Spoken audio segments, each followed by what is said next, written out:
Welcome to the Fish House Nation podcast presented by Catch Cover, your home for ice fishing news, tips, stories, and strategies. And now, your host, Chris Larson.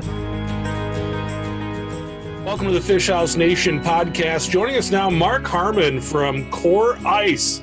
Mark, thanks for joining the show. Chris, it's my pleasure, as always, to be with you. I hope you're having a great day. And, let's get started. Mark, you've been around. You've been driving around doing a lot of stuff. Tell me about what you guys have been doing. We talked to you at the St. Paul show, but what have you been up to since then?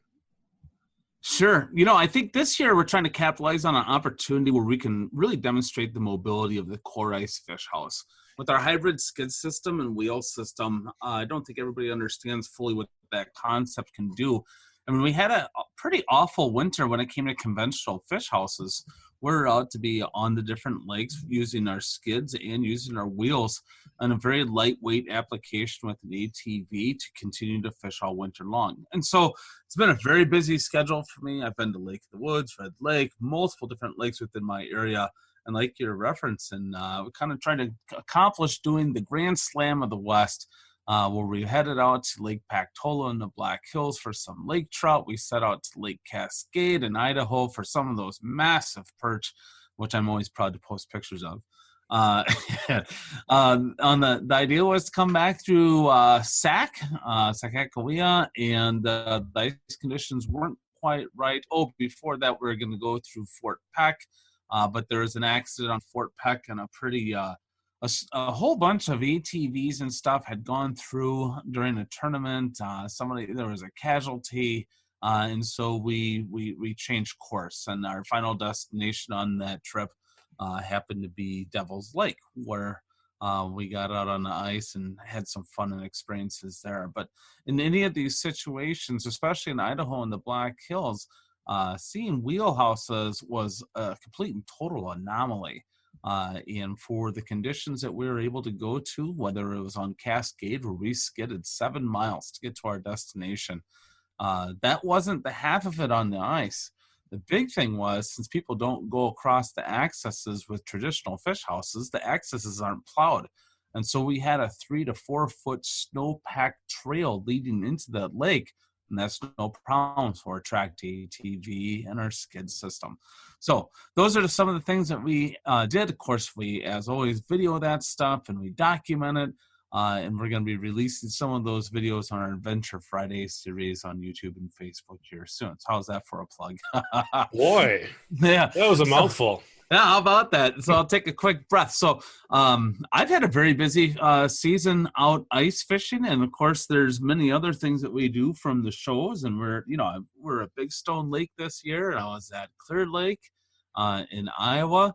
I've seen a lot of different destinations and been on a lot of water this year. For a lot of people who didn't move their fish houses this last year, but maybe 1 or 2 times. You missed out on a pretty healthy year. It was a lot of fun. How was the fishing? It varied from place to place. When we're at Pactola, I think anybody who knows how to fish lake trout knows that it's somewhat, depending on the lake, can be a crapshoot. We were fortunate to catch one within the first 20-25 minutes. We had several other strikes and hits. That was a lot of fun. The fishing was claimed to be slow out on Lake Cascade. I don't have any way to compare that. But geez, if you catch 1 fish a day on a Lake Cascade, I guarantee it's the right fish, right? I mean, those things are massive. And then Big Stone Lake, I went down there fishing with a friend, and there was no challenge to catch perch that day whatsoever. It was just continuous. One of those, I've had a few different opportunities where I've been in the right situation at the right time where you pick up fish after fish after fish after fish, and anybody walks away feeling like an expert. And that was Big Stone. And that was fantastic. The Clear Lake fishing was a little bit of a challenge. But it also had 191 teams of 2 that fished it for about 4 hours that day. So we came into a fairly pressured situation, but we still caught fish. And the fishing was good. It presented some challenges. The situations on lakes that I fish a lot, they were different this year. Places that would be like shooting fish in a barrel, where you go out where you want to target something where you can just accomplish catching a fish. And somehow that's very healing in a busy work week. I had a lake where I got skunked this year that I would tell anybody that you'll never get skunked on it. So, it was a different year. I think anybody who said that everything was the same as last year only fished one time and they got lucky one more time. Yeah, it was interesting. Interesting for me as well. I had a lake that I do really, really well on in the summertime, and I could not catch a fish on that lake this winter to save my life. And there's another lake not too far away that I almost never fish in the summertime because you just get blown around all over the place and have a hard time holding position, and went out there and just pounded them all winter long, and it was a lot of fun. So kind of a weird season for me as well. But the reason we wanted to have you on today is you've been in the fish house business for a long, long time, and we are in April. This is going to air in April, and people are kind of putting it away for the year, and we wanted to talk to you about some things that they should do with their fish house as the season comes to an end.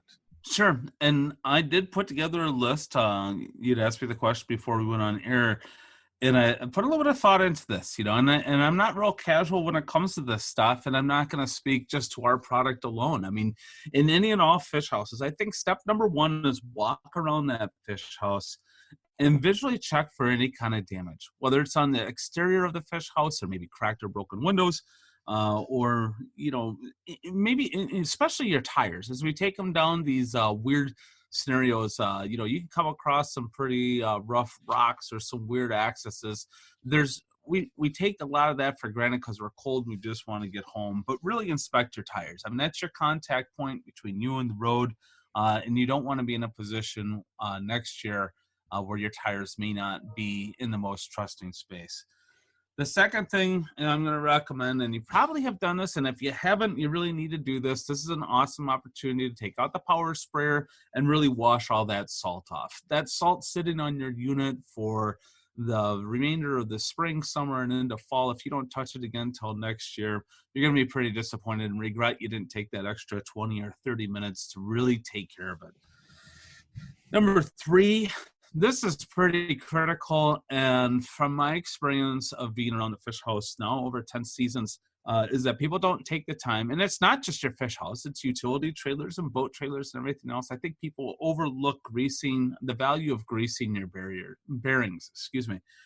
Taking a few minutes to inspect and grease your bearings will save you a lot of trouble and a lot of problems down the road. They should be maintained once a year. Of course, always check with your owner's manual and see what their recommendations are, but that would be my Mark Harmon to you recommendation, is you should at least check or inspect those once a year, or if you're going to be going on a significantly longer trip than normal.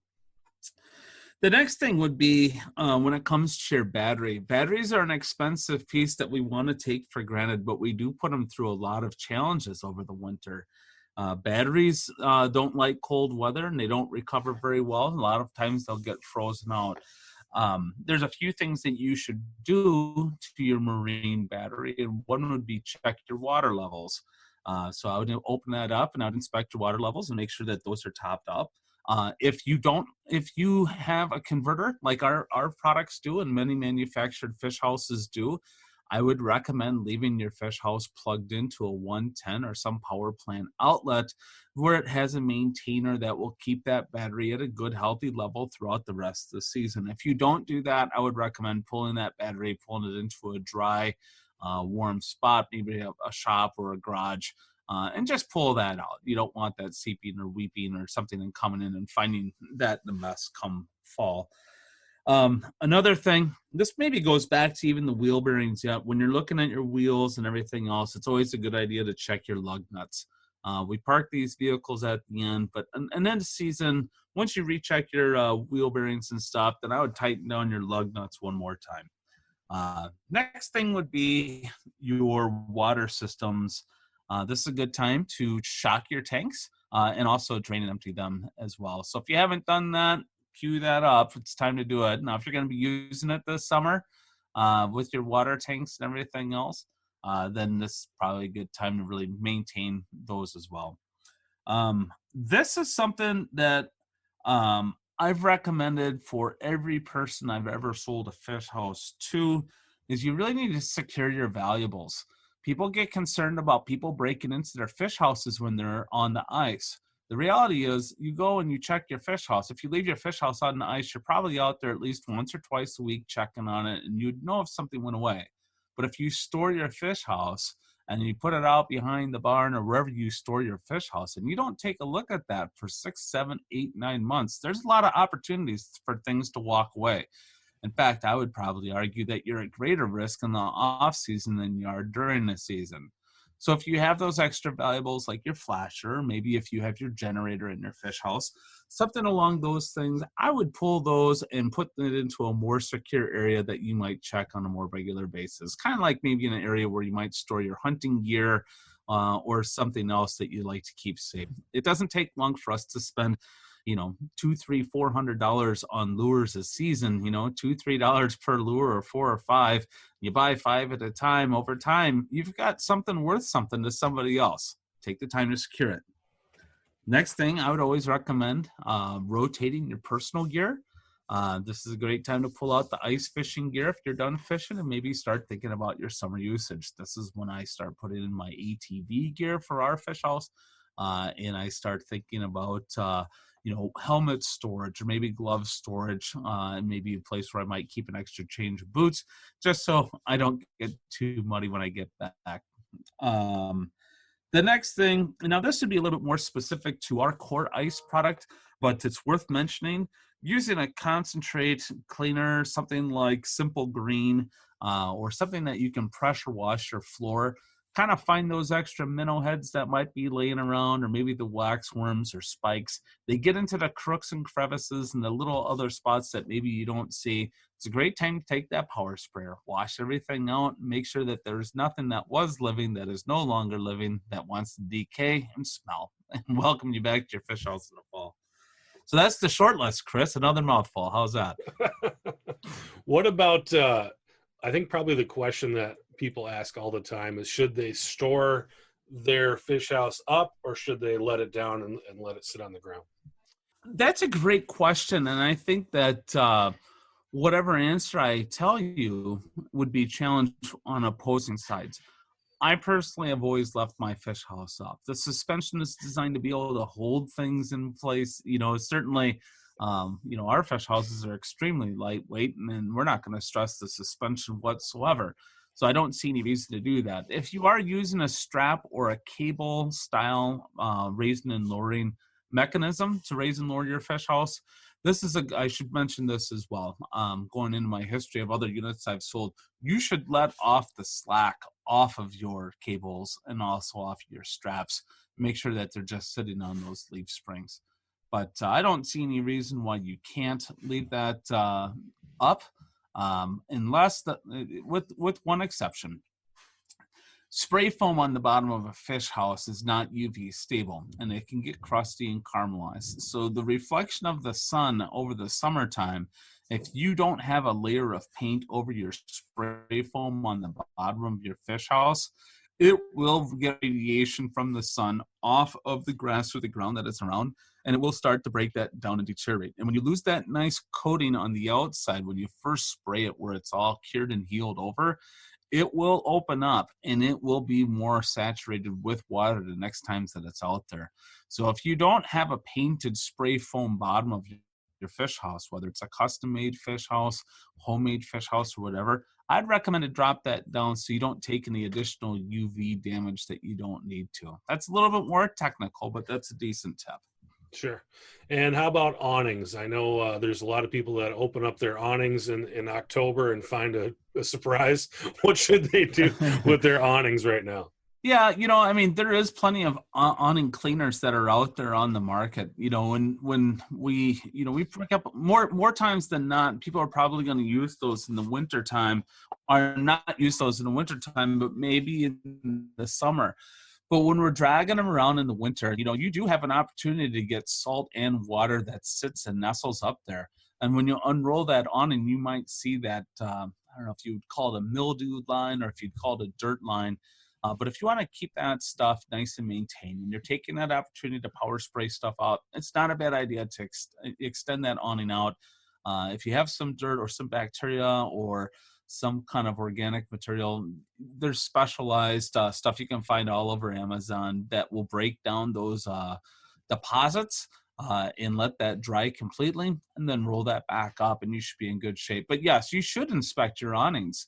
I mean, if there's rips and tears or anything like that on it, you might as well take care of that now before you pull it out on the 4th of July or whenever you use it next and realize, oh man, this isn't what I was expecting. Mark, you came to the show very well prepared, had a good list there, but is there something I didn't ask you that you think is important or something you want to bring up before we let you go? I hope, I will bring this up. And this is just on a personal level from myself to other sportsmen and from my partners and stuff. We understand and know that a lot of people are going through a lot of changes in their life when it comes to the social distancing and kind of re-looking at the way that we engage one another on a day-to-day basis. And I think that it's important to remember when you see somebody walking down the street, there's almost an awkwardness for one person to say hi to another. Don't be afraid to reach out and just say hi. We don't need to shake hands. You can keep your 6 feet. But let's recreate this culture of new ways that we can extend those courtesies to say to one another, you're all right in my book, because it is all of us that stick together that create this community that we call the United States of America. And I think that it's really important to always keep a focus that together we'll all get through this. So we're going through this just like everybody else is, and I hope everybody out there is safe. And from one outdoorsman and sportsman and fisherman to another, we're thinking about you, and we can't wait to get back to the way things are. Thanks so much, Mark. If people want to find out more about you and CORE, how do they find you? Sure.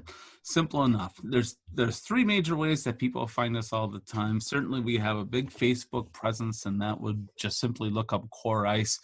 We have a website present at core-ice.com, or you could simply find us on YouTube, where you see plenty of content as well. We do have a presence on Instagram and also Twitter, but our major channels are the first 3 that I mentioned. But as always, happy to be here, Chris. And if there's anything else I can help out the community of ice fishermen or other outdoorsmen, feel free to call me anytime. Thanks, Mark Harmon. Really appreciate it, and stay healthy. All right, you too. Thanks, Chris. Have a great day. Thanks for listening to the Fish House Nation podcast presented by Catch Cover. For more ice fishing content, visit our blog at catchcover.com.